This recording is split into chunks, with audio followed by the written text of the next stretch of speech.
Voilà. Du coup, bienvenue dans ce Meet the Expert. Donc, peut-être pour commencer, Shamsi, ma première question, c'était à quoi faut-il finalement prêter attention quand on veut faire du sport, une activité physique et qu'on a un diabète de type 1? Ok, tout d'abord, bonjour à tous. Pour répondre à la question, je pense que c'est assez simple, hein. Il y a des étapes clés, et je pense que la plus importante, hein, ça va être de tester sa glycémie juste avant de commencer l'activité, au minimum, si on peut pas le faire avant, parce que là, le but, c'est vraiment de pouvoir faire du sport à tout moment et quand on a décidé et pas avoir à prévoir 2 jours en avance quoi faire sur sa glycémie, etc. Donc, ce qui va être vraiment important, c'est de regarder sa glycémie et d'agir en conséquence. On peut respecter des protocoles, par exemple, surtout pas commencer d'activité si on est en dessous de 2,8 ou au-dessus de 15. Ça, c'est des choses très importantes puisque après, ça peut causer quand même des gros soucis. Mais sinon, si on est dans la tranche entre 3 et 15, voilà, faut respecter certains protocoles qui vont être propres à chacun. Et ça va être la chose la plus importante à faire pour commencer une activité physique. Donc, vraiment vérifier sa glycémie. Et puis, si on est entre 3 et 15, il y a quand même possibilité voilà, de pratiquer un sport. Autrement, il faudrait éviter si on est dans des glycémies trop C'est extrêmes. ça. On a fait un petit tableau que je peux vous partager. On a fait ça avec Giacomo et des études, des articles qui sont sortis voilà. C'est en fonction de sa glycémie et en fonction de l'activité qu'on va faire, puisque les activités, elles vont être différentes, elles vont avoir un impact différent sur la glycémie en fonction si c'est une activité plutôt longue, comme du vélo, de la course ou de la natation, où il y aura un impact sur le long terme, ou des activités telles que les sports collectifs, etc., qui, elles, vont avoir des moments à vive intensité, des moments un peu plus doux, etc. Donc, l'impact sur la glycémie va être différent. Et du coup, en fonction de ces activités-là, notre protocole, il va s'adapter. Par exemple, on peut voir que si on a entre 5 et 7 millimoles et qu'on va faire une course, par exemple, supérieure à 1 heure, faut prendre du sucre rapide avant de commencer l'exercice. Alors que sur un sport collectif, par exemple, on n'est pas obligé, on peut attaquer directement l'activité. Et du coup, dans sport collectif et autres, tu as quelques exemples à nous donner de sport. Ça peut être le foot, par exemple, j'imagine. C'est ça, c'est tout ce qui va être du coup sport collectif. On va retrouver aussi sport de raquette. En fait, c'est tous les sports qui vont avoir des intensités à certains moments et d'autres moments où ça va être beaucoup plus lent. Par exemple, typiquement le foot, il y a des moments où on va courir, d'autres moments où on va marcher, se reposer, etc. C'est vraiment dissocier les sports d'endurance qui vont être un effort continu et long et les autres sports. Et puis du coup, par rapport à la durée de l'effort, est-ce que là, il faut faire attention à quelque chose en particulier? Ouais, ça va être important d'avoir un apport de glucose pendant l'effort, surtout si l'effort il est supérieur à 1 heure et demie. Euh, Cet apport de glucose, il peut être sur des sports collectifs pendant la mi-temps ou pendant les pauses s'il y a des entraînements, etc. Mais par exemple, si on va courir pendant 20, 30 kilomètres, etc., c'est important pour le corps d'avoir du glucose. Même si la glycémie est bonne, même si la glycémie est stable tout du long de l'activité, il faut un apport de glucose quand même régulièrement, toutes les 30, 40 minutes. Et mais c'est aussi pour les personnes qui sont pas diabétiques. On les voit souvent prendre des gels ou se ravitailler pendant des courses, etc. Et c'est vraiment parce que le corps a besoin de refaire son stock de glucose pour continuer l'activité. Donc du coup, il y a aussi un peu une question de performance là derrière, si je comprends bien. C'est aussi pour pas s'effondrer au milieu de l'activité. Ouais. Victoria, elle a une question. Oui, salut Shamsi. J'ai deux questions. Alors, enfin, j'en avais une, et puis quand France a parlé de la performance, je vais rebondir tout de suite sur celle-là. Est-ce que, enfin, moi, j'ai remarqué que enfin, à l'époque, maintenant je cours un peu moins, mais quand je courais, si j'étais trop haute, ma performance, c'est-à-dire je me sentais beaucoup moins bien dans mon exercice physique, physiquement, on va dire.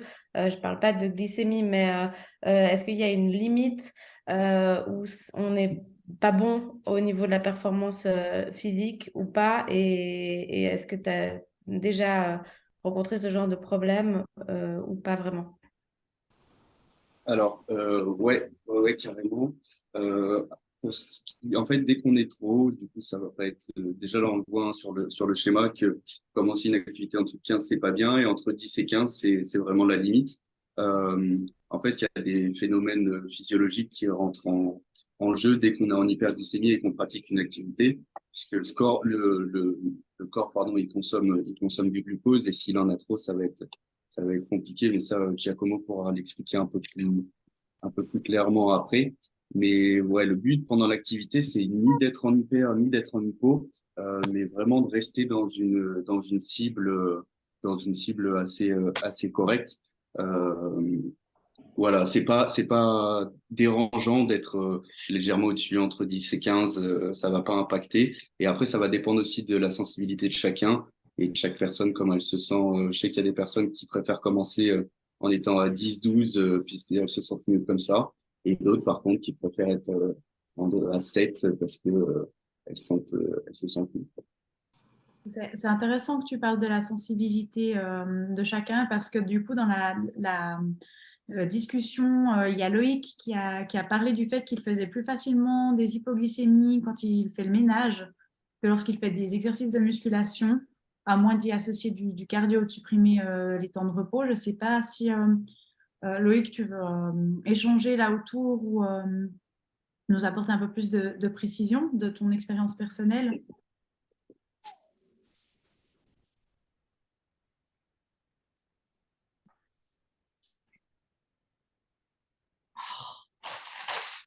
Peut-être pas. Peut-être qu'il Peut-être ne... pas. Mais pour ce qui est, oui, en fait, il faut savoir que l'activité physique, ça regroupe quand même un panel qui est très, très grand. Courir derrière son bus ou marcher un peu rapidement 20 minutes dans la rue, ça fait partie de l'activité physique et ça va avoir un impact sur sa glycémie. Et du coup, je pense que quand on sait qu'on va faire du sport, par exemple la musculation, etc., on est préparé, on sait comment gérer sa glycémie, et son apport de glucose. Mais dès qu'on fait quelque chose qui sort un peu et qui, pour nous, est pas considéré comme de l'activité physique, comme faire le ménage, si on fait toute sa maison, au bout d'un moment, le corps, il est impacté aussi. Et ben, on prend pas les mesures nécessaires et c'est pour ça qu'on se retrouve des fois dans des situations un peu compliquées.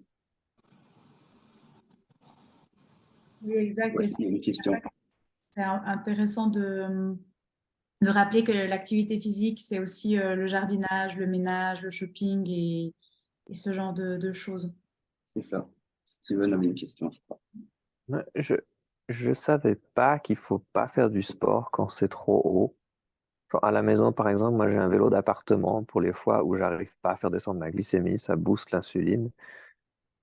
Et je me pose la question, en fait, qu'est-ce qui se passe? Pourquoi est-ce qu'il faut éviter quand c'est à 15? Moi j'ai toujours imaginé que l'activité physique, ça fait descendre la glycémie et quand c'est trop haut, tant mieux de faire du sport. Alors, c'est une bonne remarque parce que oui, on a cette idée que, le sport il va faire baisser la glycémie, mais ce qui va être le cas hein, sur certaines activités. Euh, mais le problème, c'est que dès qu'on est en hyperglycémie, d'autant plus s'il y a de l'acétone, ça va être très très mauvais. Giacomo, dès qu'il arrivera, il vous expliquera plus en détail, mais c'est une question de consommation de glucose par les cellules. Et, et en fait, le fait d'être en hyperglycémie, ça va être très, très mauvais pour le corps et ça va acidifier le sang, etc., ce qui va ça peut créer encore plus de cétone et de problèmes liés aux hyper. crois Mais que tu as ça, une on en slide qui résume discutera. les différents effets sur la glycémie, celle juste avant. Euh, Ouais, mais ça, ça, c'est l'évolution en fonction du sport et l'évolution de la glycémie. Sur si le sport, et comme on l'a dit tout à l'heure, est long et prolongé, alors la glycémie, elle va descendre. Si c'est à intervalles sur des sports collectifs, la glycémie, elle va rester à peu près stable, ou elle peut monter un petit peu ou descendre un petit peu. Et par contre, si c'est des sports qui vont être très haute intensité, comme des sports de combat de moins d'une minute ou de l'haltérophilie, du sprint, etc. Là, la glycémie, elle va monter. Mais après, le pourquoi c'est mal de commencer, enfin pas mal, mais c'est déconseillé de commencer l'activité physique en hyperglycémie. Euh, Question physiologique on va attendre Giacomo. Effectivement, Giacomo pourra répondre à ça. Il est vrai que le risque de l'acétonémie, enfin, des corps cétoniques assez élevés dans le sang, me semble être la raison principale, avec le risque de faire un malaise. Après, il pourra peut-être voilà, en dire un peu plus sur ses recommandations et ce que ça peut impliquer vraiment.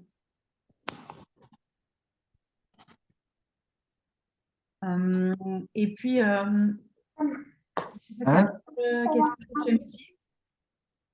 Pardon? Est-ce qu'il y a d'autres questions pour Shamsi pendant que vous Ouais, il y avez... a Victor, ouais. Oui, il me semble, je ne sais pas si Cyril voulait aussi peut-être dire quelque chose. J'ai vu que son micro se mettait en vert.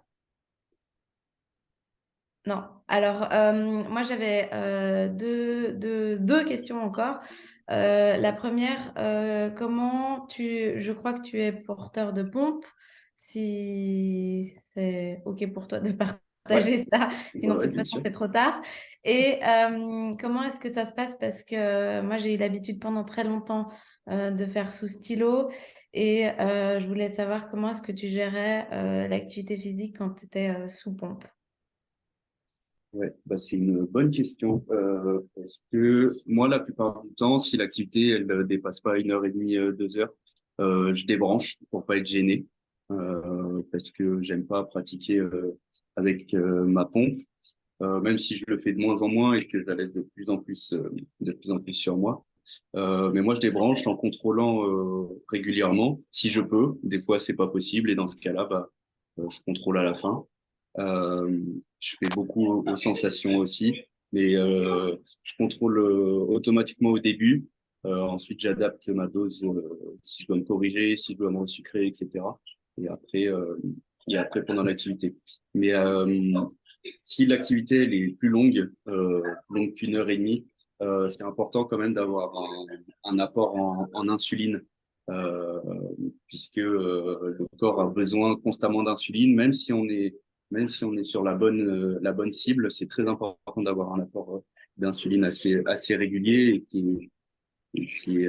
d'en avoir toutes les heures et demie au grand maximum. Ok, donc tu te mets pas en ISOF ou des modes En particuliers basal, sur la pompe, ouais, ou tu ça réduis le peut, basal de 50% ou des choses comme ça. ouais, Ça ça dépend. peut sur les efforts qui vont être longs et du coup on va garder la pompe. Je pense au début de la course ou du vélo. Là, on peut la garder et baisser du coup le basal pour quand même pas être impacté par l'insuline, mais toujours avoir un petit apport d'insuline qui est nécessaire pour le corps.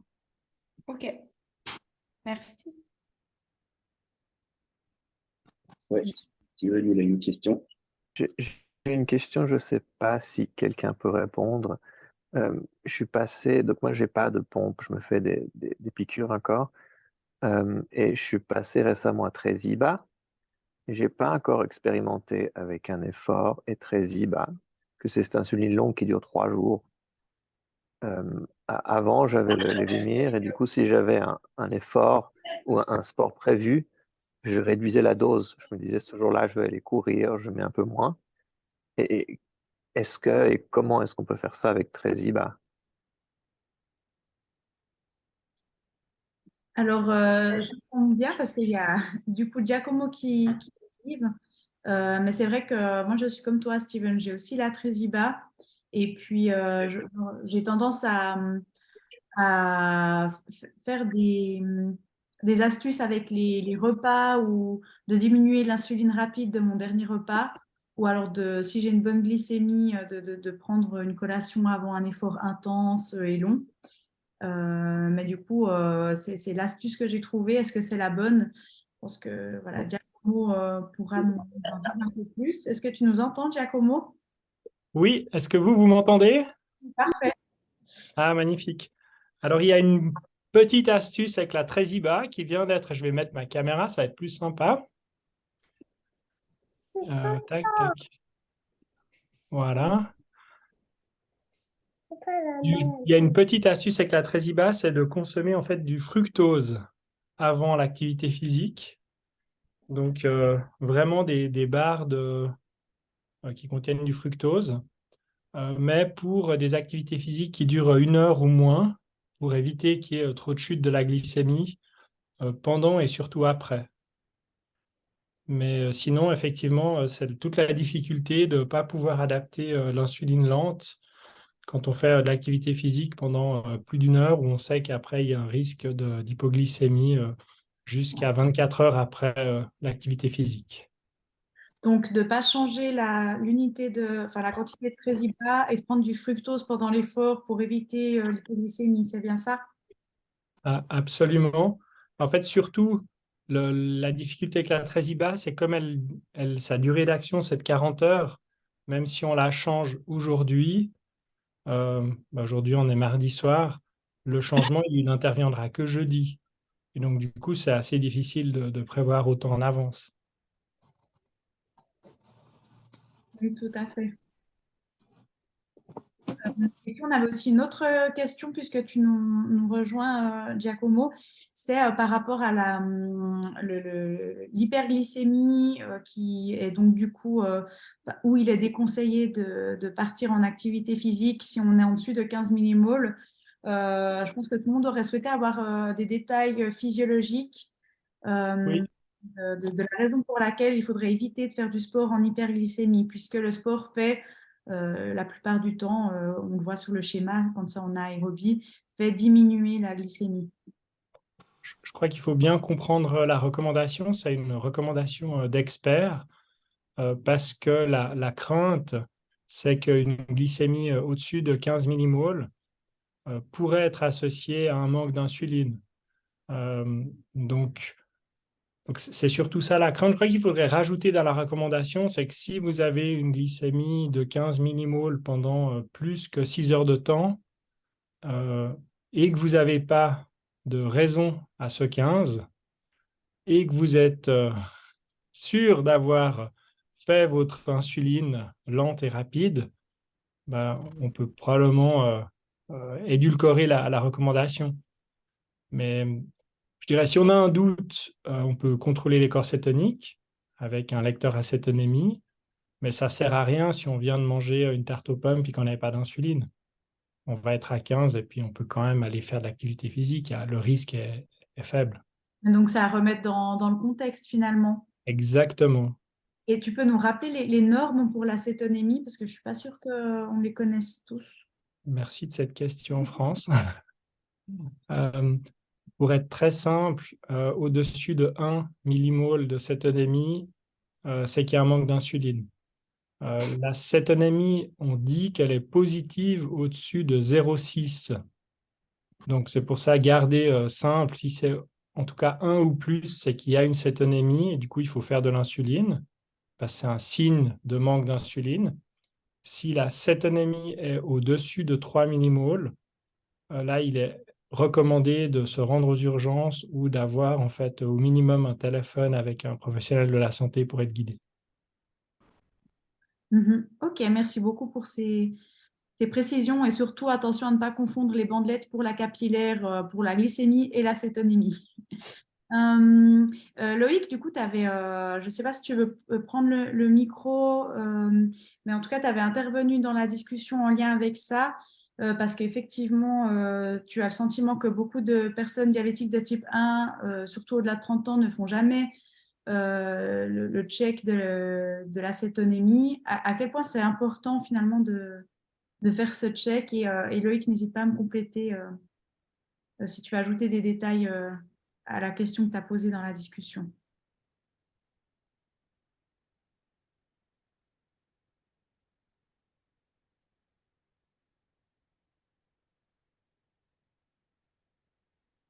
Est-ce qu'il nous entend? Je peux juste compléter la question de Loïc, à savoir déjà, est-ce que c'est important de contrôler son acétonémie, mais aussi de savoir est-ce que ça change quelque chose si on est sous pompe ou sous stylo? Est-ce que le rapport à ce contrôle d'acétone est différent? Parce que j'ai cru comprendre que c'était le cas. Si on avait une insuline lente, on pouvait difficilement tomber en acidocétose. Voilà. Alors, oui, et je vois que Steven aussi réagit.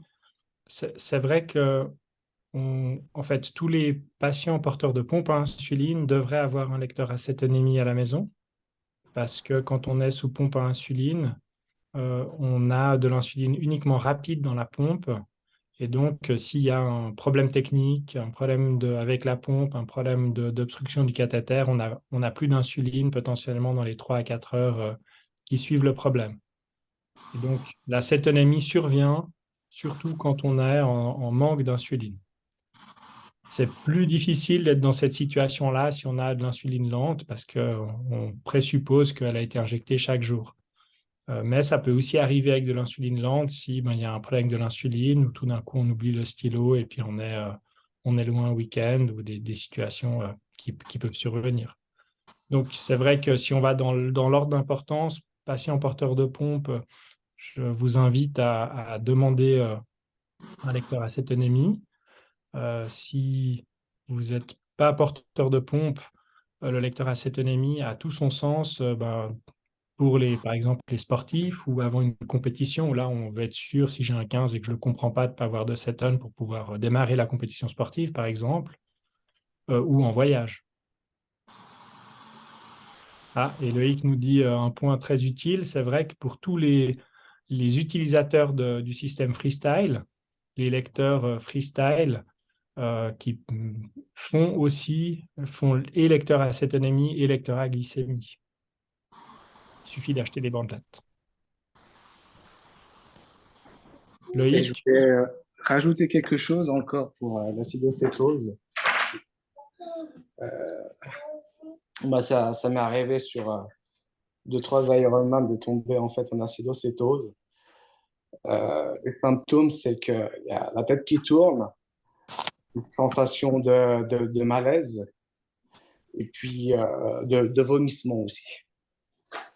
Après, pour parer à ça, si jamais vous êtes porteur de pompe, dès que vous sentez la tête qui tourne et un malaise comme une gastro, ce qu'il faut faire, c'est vous injecter en fait de l'insuline directement. Par exemple, sur une course, là, vous pouvez mettre 0,5 unités et du coup, ça va enlever l'acidocétose. Et après aussi, autre chose, alors on parle de si on est à 15 millimoles, mais ça peut aussi arriver sur des courses très très longues d'avoir une acidocétose en ayant une bonne glycémie qui ne dépasse pas 10 millimoles aussi. Ouais. Et là, il faut se référer à la sensation et puis s'injecter de l'insuline. Voilà. Ouais, merci Cyril pour ces précisions. Hein. Tu fais très bien de rappeler quels sont les signes et symptômes de l'acidocétose.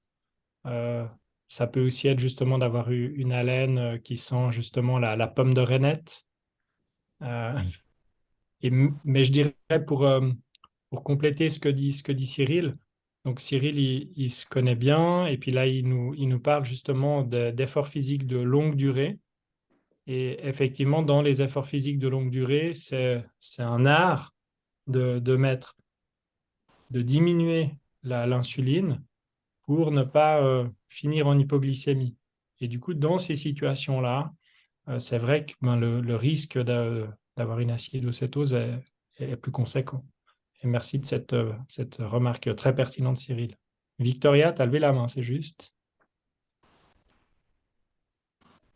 Oui, mais je vais peut-être laisser Myriam parler d'abord. Oui. Elle ne s'est pas encore exprimée, je poserai ma question après. Bonjour tout le monde. Déjà, merci d'organiser ça. Euh, je suis un peu confuse. Peut-être je suis un peu lente, je suis désolée, mais euh, si on est au-dessus de 15 sur un effort qui est régulier, enfin genre juste une séance de sport, je comprends pas pourquoi il y aurait un risque plus élevé d'acidocétose.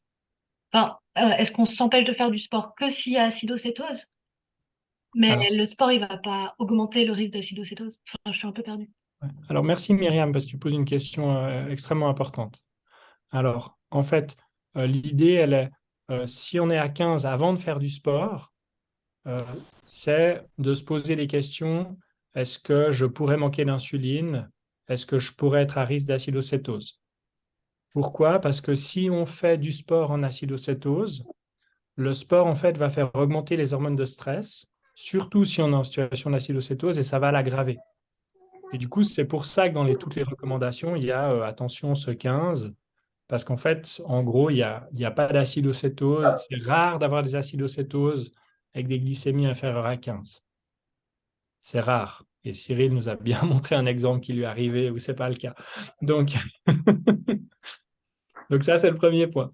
Et puis, le deuxième point, c'est qu'effectivement, si en fait vous montez pendant l'effort, alors que vous avez fait de l'insuline à 15, à 16 ou à 18, ben non, il ne faut pas avoir peur d'être en acidocétose, sauf si vous n'avez pas fait d'insuline. Je, je voulais aussi juste rajouter un autre exemple. J'ai une élève qui a fait le marathon de Lausanne. Elle était, je crois, au-dessus de 15, en tout cas, voire 17. Et puis, elle a fait le marathon entier en 4 heures. Et puis, elle a pas eu d'acidocétose. Voilà. Oui, oui. En fait, la recommandation, elle est vraiment de dire si vous avez une longue course, si vous avez voilà, une situation un peu particulière et vous n'avez pas d'explication à une glycémie à 15, ben, ça vaut la peine de contrôler les corps cétoniques. Je suis désolé, il y a mon chat qui se manifeste. Il a envie de participer. Je me demandais encore, juste. Donc, si on est dans le rare cas où on a une acidocétose avec des glycémies en dessous de 10, on doit mettre de l'insuline, mais du coup, il faudrait aussi manger en même temps pour éviter une hypo, ou comment est-ce qu'on gère l'arrivée d'insuline? Absolument, Myriam. C'est exactement ça. Bon, a priori, c'est rare que ça descende fort avec une acidocétose. Généralement, il faut mettre beaucoup d'insuline pour que ça commence à répondre. Mais effectivement, il faut être prêt à aussi pouvoir manger un petit peu. Merci beaucoup. Peut-être je vois qu'il y a quelques slides là qui pourraient nous renseigner sur aussi les habitudes des personnes avec un diabète de type 1 et leur activité physique, quels peuvent être les freins éventuels pour faire une activité physique ou pas. Est-ce que Shamsi et Giacomo, vous êtes d'accord de nous dire un petit peu plus sur les résultats de l'enquête? Ouais. Du coup, pour vous résumer un petit peu, on a créé une Excusez-moi, enquête. Ouais. je peux vite interrompre avant de changer de sujet. J'ai encore une question par rapport à l'acidocétose. J'ai entendu parler ou lu quelque part, mais je ne sais pas si c'est vrai, que quand on a une acidocétose, on a un sang plus acide qui détruit l'insuline et le déchet de cette destruction peut en fait augmenter l'acidité du sang. Et alors, moi, ce que j'ai entendu comme recommandation, c'est qu'en cas d'acidocétose, il faut boire de l'eau pour diminuer sa acidité et pas mettre trop d'insuline parce qu'en fait, ça peut avoir un effet contraire. Est-ce que c'est vrai? Est-ce que j'ai bien compris? Non, alors je pense qu'il y a probablement il y a une petite... disons, pour essayer d'expliquer, donc l'acidocétose, elle est liée à l'accumulation de corps cétoniques dans le sang. Ces corps cétoniques, ils sont produits par le foie quand en situation de jeûne, ou en situation de manque d'insuline. Les personnes qui n'ont pas de diabète et qui font un jeûne peuvent avoir des corsets toniques dans le sang. Et là, en fait, les corsets toniques vont être consommés par les muscles, mais seulement s'il y a un peu d'insuline encore. Donc, ce n'est pas que l'insuline va manger les corsets toniques, mais c'est que l'insuline permet qu'on utilise les corsets toniques comme énergie. Sans insuline, ils restent dans le sang et puis du coup, ils rendent le sang acide. Je ne sais pas si je suis assez clair, Steven. Si, donc en gros, c'est pas vrai ce qu'on m'a raconté.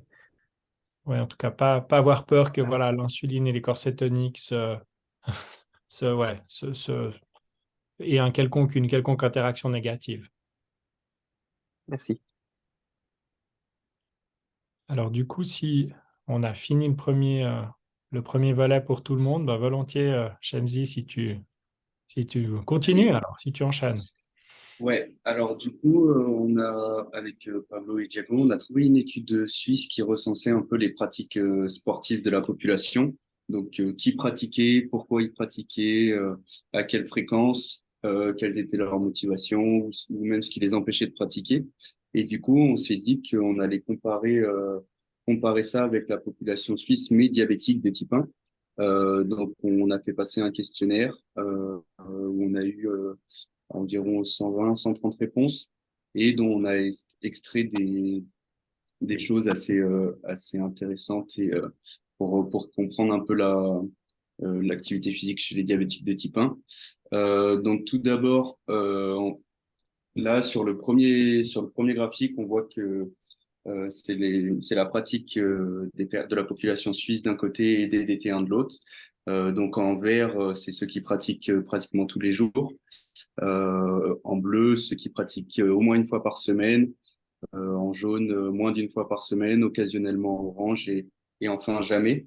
Du coup, on voit un peu que les DT1, eh ben, ils pratiquent moins de façon très régulière, mais qu'il y en a aussi beaucoup moins qui pratiquent jamais. Voilà. Ensuite, on peut voir aussi chez les différences entre les hommes et les femmes. Euh, voilà pour la première slide.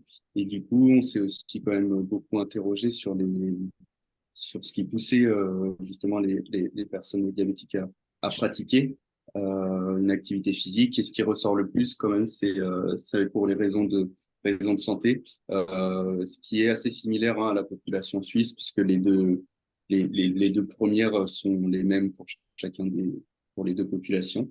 Euh, voilà, mais ce qui reste intéressant ici, c'est nous, on avait rajouté des propositions sur les raisons qui empêchent de pratiquer. On l'avait rajouté sur le diabète, pour savoir si les raisons qui empêchent de pratiquer les personnes diabétiques étaient la gestion de la glycémie au cours de l'effort, ou s'ils avaient l'impression qu'à cause de leur diabète, ils pouvaient pas pratiquer. Et du coup, ces deux réponses-là, elles arrivent pratiquement tout en bas. Je peux pas faire de sport avec mon diabète, c'est celle qui est la moins utilisée. Pour tout le monde, ce n'est pas le cas, et ça, c'est quand même assez intéressant. Euh, voilà. Et du coup, ce qui empêche de pratiquer, ça reste surcharge de travail, manque de temps, etc., qui sont les mêmes raisons que pour les les personnes non diabétiques. Donc ça, c'était des choses qui, pour nous semblaient quand même assez intéressantes. Et la gestion de la glycémie pendant l'activité, c'est quelque chose qui quand même était un petit peu présente et où les gens avaient un peu de mal justement à identifier toutes les variations de glycémie au cours de l'effort et comment, et comment faire. Voilà pour les points importants. Et enfin, on a un peu regardé aussi en fonction du niveau de formation, puisque c'était aussi dans l'étude de base pour la population suisse, la situation au regard de l'emploi. Euh, voilà, où on voit pareil, il n'y a pas énormément de différence entre les DT1 et la population suisse. Et enfin, sur le revenu du ménage et les propositions du ménage. Euh, Voilà, en gros, les principaux points qu'on a voulu identifier avec cette étude pour pouvoir ensuite, nous, à la Fondation aussi, mettre des choses en place pour promouvoir un peu l'activité physique chez les personnes diabétiques de type 1. Je ne sais pas si Giacomo, tu veux rajouter quelque chose. Oui, alors déjà bravo, hein, Shamsi, parce que c'est, on va dire à 89% ton travail. Nous, on a donné un peu d'aide, mais vraiment minime. Et donc, bravo d'avoir fait tout ce travail, cette étude. À mon avis, elle nous apporte déjà un premier point, c'est euh, en tout cas les personnes qui ont répondu au questionnaire semblent être plutôt en bonne santé et même en meilleure santé, nettement en meilleure santé qu'en fait, un peu que la population quand même générale, hein, au niveau de la pratique de l'activité physique, parce elle est similaire. Oui, c'est ça. Voire même un peu plus régulière chez les Oui, diabétiques de type 1. Après, on se demandait aussi s'il n'y avait pas une petite limite avec enfin, comment on avait tourné le questionnaire, etc. Et si c'était pas justement plus de personnes un peu sportives qui avaient répondu au questionnaire, c'est quelque chose qu'on ne sait oui, pas exactement et qui est quand même aussi à prendre en compte là-dedans. bien sûr. Je dirais que dans les études qu'on a, mais qui viennent plutôt des États-Unis et des pays anglo-saxons, on a plutôt moins bonne pratique, une moins grande pratique de l'activité physique en cas de diabète de type 1, ce qui serait plutôt, je dirais, encourageant. Ça semblerait dire que, en tout cas, le travail de réflexion, d'information qui limite la pratique de l'activité physique est peut-être un peu mieux à Genève qu'ailleurs. En même temps, on voit que la glycémie, elle a quand même un impact, hein, parce que la glycémie, ce que tu montrais, c'était quoi? Plus de 40%, hein, j'ai du mal à gérer ma glycémie pendant l'activité. C'est quand même extrêmement présent, hein. C'est ça, on arrive à... Après, pareil, le vert, c'est tout à fait vrai et jusqu'à totalement faux. Oui. Donc, on a, oui, un bon 30% qui, quand même, a du mal à gérer sa glycémie pendant l'activité. Ouais. Donc, je dirais, si on prend toutes les bonnes raisons de ne pas en faire et qu'on rajoute encore le facteur, je fais de l'activité physique et puis ça dérègle ma glycémie, pour moi, il est extrêmement important. Et puis, c'est un peu là aussi les raisons d'essayer de réfléchir autour de l'activité physique, quels sont le type d'activité physique et le type d'activité qui font du sens. Peut-être c'est justement d'être plus dans des réflexions sur comment la glycémie varie en fonction de ce que je fais et quels sont les trucs et astuces pour avoir moins de variations ou savoir quelle variation je vais avoir avec ma glycémie pendant l'activité. Je ne sais pas s'il y a des questions, des réflexions parmi les personnes qui sont avec nous autour de ce Zoom.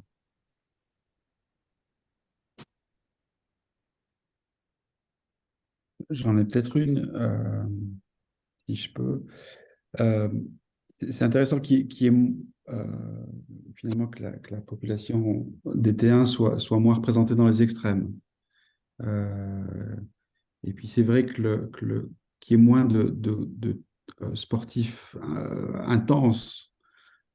C'est peut-être en raison effectivement, j'ai du mal à gérer ma glycémie pendant l'activité. C'est-à-dire que c'est peut-être une raison qui empêche les gens d'aller vers une activité vraiment beaucoup plus intense que une à deux fois par semaine. Je ne sais plus exactement quelle était la limite. À l'inverse, quand les raisons qui font qu'on pratique, c'est pour la santé. Et c'est vrai pour la population des T1 comme pour le reste de la population suisse. Et c'est vrai que c'est peut-être une population qui est aussi plus sensible à sa santé et qui explique qu'il y ait moins aussi de gens qui n'en font pas du tout. Ouais, absolument. Après, la population suisse, on on était quand même surpris par les résultats de l'enquête. La population suisse, c'est une population qui fait beaucoup de sport. Si on compare avec les chiffres qu'on a trouvés en France, par exemple, c'est quand même assez impressionnant. Voilà. Puis il y a une étude qui montrait que ça évolue aussi de manière très positive. Euh, Oui. Merci Pablo de souligner ces deux aspects. Moi, j'étais aussi surpris, je découvre avec vous les chiffres, hein, et je ne m'attendais pas à avoir, et dans la population générale et au sein des personnes qui vivent avec un diabète de type 1, des valeurs aussi positives. Euh, Quoique, hein, c'est aussi, en tout cas, le 25% de personnes qui ne, qui n'en font. On dit qu'en général, c'est 20 à 25% de personnes qui ne font pas du tout d'activité physique. Donc, on est clairement en dessous et encore moins en cas de diabète de type 1. Donc, en tout cas, on sent qu'il y a une volonté de vouloir, de faire en sorte d'aller bien. Et donc, on voit aussi que c'est vraiment un effort et bravo de faire de l'activité physique. Je me posais une question. J'ai remarqué, il y a eu des périodes où je faisais plus du tout de sport et des fois mon diabète devenait incontrôlable, genre complètement imprédictible. Tandis que dans les moments de ma vie où je fais plus de sport, ça devient beaucoup plus facile. Mais genre vraiment sur la durée. Et je me demandais quelles étaient les raisons pour ça. Ouais. Merci Myriam de cette question. En fait, c'est passionnant, les raisons. Elles sont multiples. Une des raisons, en fait, c'est que les muscles, quand on les entraîne, ils développent, en fait, ils produisent plus de transporteurs du glucose. Ce qui fait que du coup, ils ont besoin de moins d'insuline pour assimiler plus de glucose. Et on le voit aujourd'hui extrêmement bien. Si je ne fais pas d'activité physique un mois, puis le mois d'après, je fais 3 séances, on peut avoir des diminutions d'insuline lente jusqu'à 20-25%. Donc, si on se met, je ne change pas l'insuline, tout d'un coup, ça peut être beaucoup plus simple dans la phase où je fais de l'activité physique à avoir des glycémies basses. Donc, je pense qu'en tout cas, c'est comme ça que je m'expliquerais en fait les variations que tu décris, Myriam. Et puis après, il y a toute une série d'autres effets positifs de l'activité physique. Il y a en fait le premier mois, on décrit assez bien en fait que si on démarre l'activité physique, le premier mois, on va augmenter l'appétit. Donc là, ça peut aussi être plus difficile de gérer en fait du coup les glycémies. Mais au bout de quelques mois, la tendance c'est plutôt d'avoir un appétit qui diminue. Donc ça c'est l'appétit. Après, il y a les effets sur l'humeur. Bref, en fait, on pourrait décrire tous les effets bienfaits et effets plutôt négatifs de l'activité physique, mais en tout cas, ils vont d'une manière ou d'une autre influencer les glycémies. C'est ce qui fait aussi que moi, ça ne me surprend pas voilà, c'est jamais lisse de démarrer ou de faire l'activité physique sur un certain temps. Steven avait une question, je crois. Je me demandais, cet effet sur les muscles qui vont booster l'effet de l'insuline, ça se passe sur quelle échelle de temps? Mon expérience, c'est les jours où je vais courir, je passe une très mauvaise nuit après. Je me lève 2, 3 fois pour boire du sirop. Et j'ai aussi remarqué que si je vais courir régulièrement, ma glycémie est plus facile à gérer en général. Donc, quelle est l'échelle de temps de ce phénomène? Alors, ça a été étudié, Steven, en tout cas au niveau de ces transporteurs du glucose. 2 fois une demi-heure de vélo à intensité très modérée font augmenter déjà un petit peu ces transporteurs sans beaucoup changer la glycémie, par exemple. Donc, on pourrait répondre de cette manière-là. Il y a vraiment un effet dose-intensité. Plus on fait de sport et plus on le fait de manière intense, plus il va y avoir d'expression de ces transporteurs. Et donc, mais Mais la difficulté, c'est qu'il y a le changement d'état. Au début, j'en produisais un certain nombre, puis après, j'en produis un peu plus. Puis ensuite, il y a l'habituation, parce qu'on ne peut pas non plus augmenter la dose et l'effort à l'infini. Donc, à certains moments, de toute façon, on va commencer à s'habituer puis retrouver un état d'équilibre. Donc, je dirais le mot-clé, c'est les transitions d'entraînement où j'augmente la fréquence des séries d'entraînement, où j'augmente l'intensité. C'est là où il faut le plus se méfier. Mais l'effet, il se fait sentir au bout de quelques jours, quelques semaines. Ah. Je pense que c'était ça aussi la Alors, question. Il faut combien ouais. de temps de La vélo, question, de c'est 30 minutes de vélo par jour pour que, voilà, Alors, quelques jours, quelques semaines, et aussi, si je fais du sport une fois, je vais sentir un effet ponctuel, et combien de temps est-ce que ça va durer? Est-ce qu'il va durer un jour, une semaine? Par exemple, à non. quelle fréquence est-ce que je dois faire du sport si je veux maintenir l'effet sans l'amplifier? Alors, on peut essayer de répondre de cette manière-là, c'est de dire, dès qu'on passe à entre 2 et 3 séances par semaine, de type plutôt endurance, je pense que là, on commence à voir des effets sur la diminution. On peut diminuer la glycémie. Par contre, les transporteurs et le nombre de transporteurs, pour vraiment, c'est au bout de quelques semaines, c'est plusieurs semaines. Maintenant, pour essayer de répondre à pourquoi Steven a besoin de sirop la nuit après une séance, là, c'est plutôt parce que quand on a moins l'habitude ou quand on fait pas un peu épisodiquement du sport, en fait, les muscles vont consommer beaucoup de glucose ou plus de glucose parce qu'ils sont moins entraînés pendant la séance. Mais ça, c'est du glucose qui est à l'intérieur du muscle, donc on ne peut jamais le mesurer. Et un muscle, en fait, si son taux baisse, ce qu'il va faire, c'est que pendant les 24 heures qui suivent, il va vouloir récupérer en fait ce glucose et il va aller le récupérer là où il le trouve, c'est dans le sang. Et c'est pour ça qu'il peut y avoir des hypoglycémies en fait la nuit jusqu'à plus de 20 heures après la séance de sport.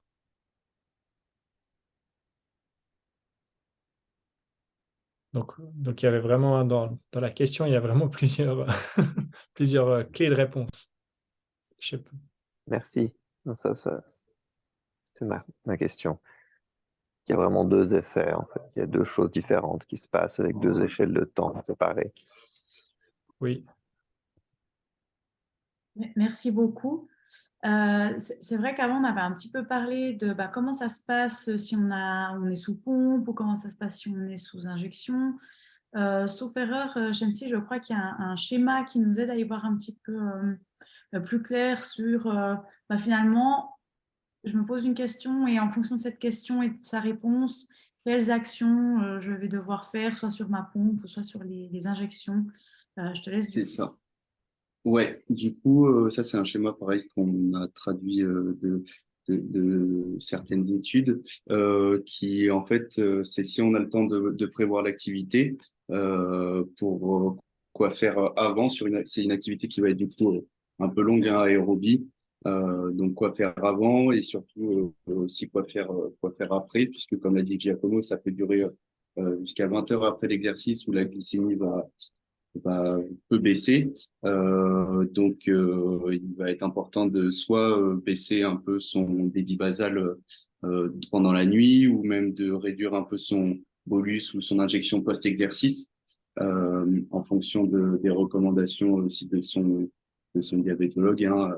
C'est des choses qu'il faut voir avec lui et qu'il faut tester. Et aussi, lors du dernier repas avant l'activité, si on arrive à savoir un peu le type d'activité qu'on va faire en fonction de son intensité et de son temps, c'est possible de réduire un petit peu le bolus de l'injection de son dernier repas pour justement arriver sur l'activité et pas faire de gros hypos.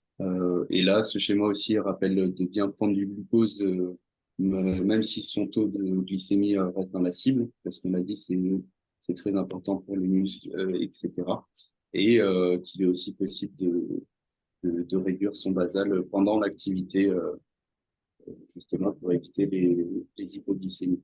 Donc ça, c'est un schéma qui regroupe un petit peu tout ça, mais qu'il faut bien adapter en fonction de ses besoins à soi, son activité, etc.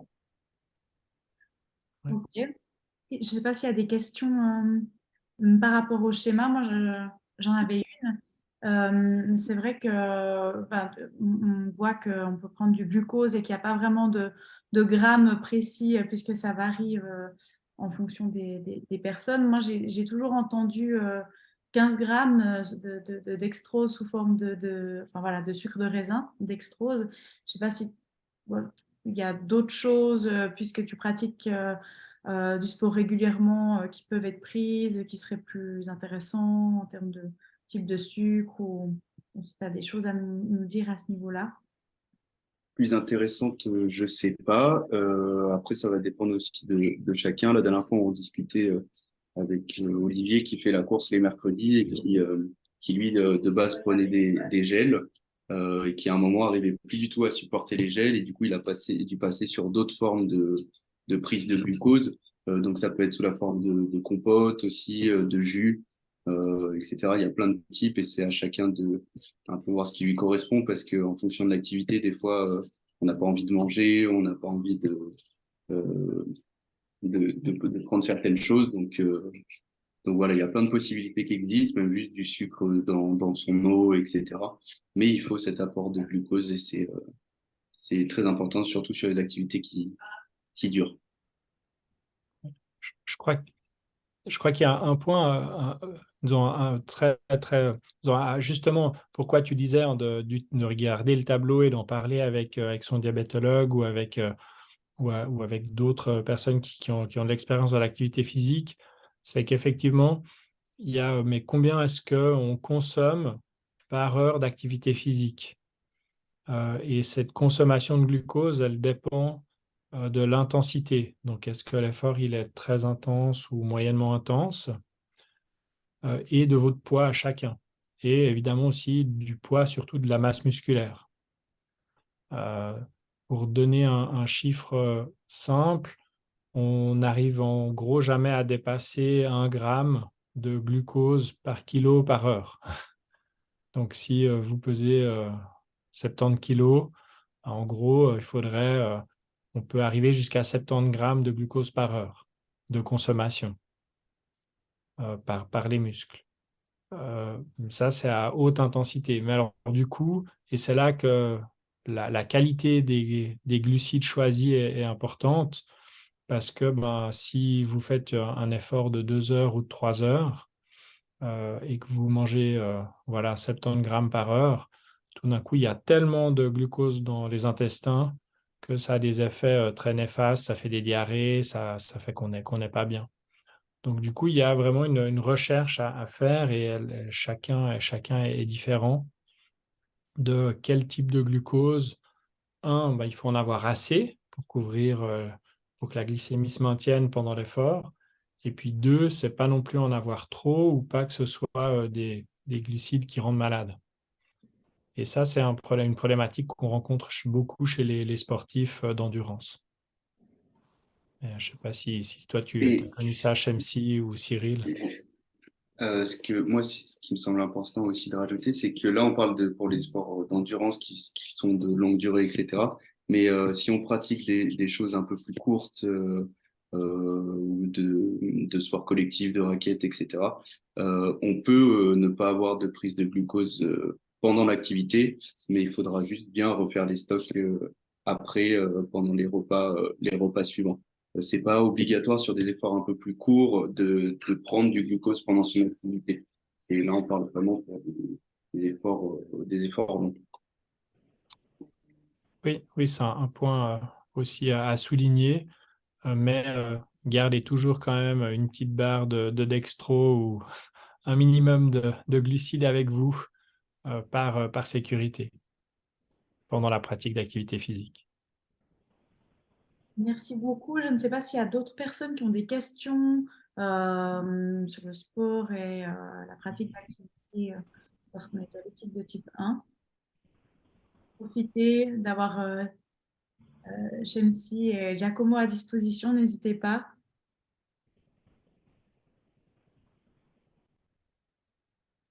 Peut-être pour conclure, j'avais moi une dernière interrogation parce qu'on en a beaucoup parlé finalement avec des amis diabétiques, mais c'est la question de certains sports qui sont interdits où on nous dit voilà, ça faut pas faire. Je pense notamment à la plongée. Je pense pas être la seule à avoir entendu ça. Je sais pas si dans le Zoom, il y a d'autres personnes qui ont entendu ce genre de conseils avec peut-être d'autres sports. Mais du coup, qu'est-ce qu'on peut dire à ce niveau-là? Alors, bon, je crois que dès qu'on interdit quelque chose, ça génère une envie de le faire. Du coup, comme vous le savez, il y a toute une série en fait, de clubs de plongée de personnes qui ont du diabète de type 1. Donc, donc s'il y a des clubs de plongée, c'est bien qu'il y a des pratiquants. Mais c'est vrai que je ne recommanderais pas d'aller pratiquer de la plongée si on n'a pas un minimum d'expérience de son diabète. Là, voilà, pour pratiquer de la plongée, du coup, c'est vraiment indispensable d'avoir des gels de glucose avec soi et puis de s'entraîner à absorber du gel sous l'eau. Donc, il y a des apprentissages supplémentaires et vraiment bien se connaître, pas se retrouver en situation voilà, d'acidocétose ou autre sous l'eau, parce que ça peut être très, très compliqué, voire dangereux. Mais pour essayer de répondre plus synthétiquement, euh, je crois que la pratique d'une activité physique, généralement, ça s'apparente à une forme de plaisir ou voilà, d'émulation. Et du coup, il y a l'importance d'avoir une glycémie gérée pour être sûr que ça ne va pas entraver la pratique. Et pour ce qui est de la plongée, moi j'en ai déjà fait, mais juste en baptême, mais voilà, avec un bon contrôle de la glycémie. Et puis comme c'était des profondeurs, enfin, des très petites profondeurs et que le bateau était juste à côté au cas où, ça posait pas trop de soucis. Donc finalement, bien se connaître au niveau du diabète et puis informer les personnes qui nous accompagnent. Et j'imagine que là, voilà, on ne part pas faire de la plongée tout seul de toute manière. Donc, Oui. Et en parler aussi avec son diabétologue pour avoir le protocole, etc. et pour les conseils, Et, c'est assez important. ouais, je crois que c'est vraiment ça le maître mot, c'est préparation, préparation, préparation.